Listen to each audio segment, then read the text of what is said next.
Fa ivadika lafim-baovao hafa isika any amin'ny faritry Fianarantsoa any ary dia misy ny fangatahana izay ataon'ireo mpiasan'ny commune any an-toerana moa ny amin'ny fialan'ny filohan'ny délégationna manokany tanàna ny Fianarantsoa Andriamatoa Pety Rakotoniaina tamin'ny alalan'ny fanaovana fihetsiketsehana amin'ny fitondrana sora-baventy moa no nanaovan'izy ireo an'izay fangatahana izay ny anton'izay sy ny andinindin'izay ny vola ravoavy amintsika.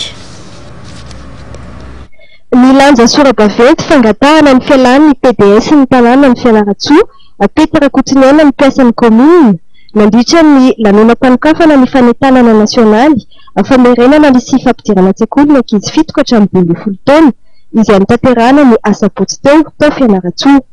Raha ny fanazavany ny mpanao fihetsiketsehana dia nifihetsiky ny PDS momba ny fitantanana ny mpiasa eo anivon'ny commune no anisany tsy mahafaly azy ireo.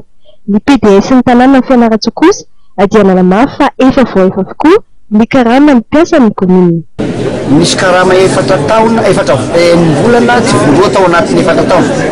Ray volana tamin'ny 2009, ray volana tamin'ny 2010, ray volana tamin'ny 2011, ray volana tamin'ny 2012, 6 mois zay. Efa voaloha tamin'ny 2013 aby reo. Donc raha grève syndicale no nataony dia efa niverina miasa izy. Fa grève politique ny atao. Zany hoe ny zavatra fananaovan'ny grève efa voaloha aby manontolo tamin'ny 2013. Kanefa mbola misy tsy manao grève reo. Ka grève politique.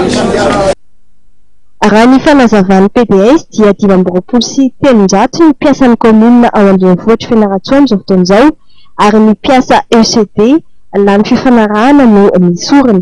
No marin'ny PDS ihany koa fa mandeha ara-dalàna na sy eo amin'ny commune ambonivohitra ny Fianarantsoa. Tsy le mpiasa sy miasa ny tena important fa hoe vita ve ny zavatra ilain'olona amin'ny commune. Madio ve ny tanàna. Zay ny tena important. Ny commune dia budget autonome. Rehefa miasa izy dia mampidi-bola. Dia rehefa tsy miasa izy dia tsy mampidi-bola.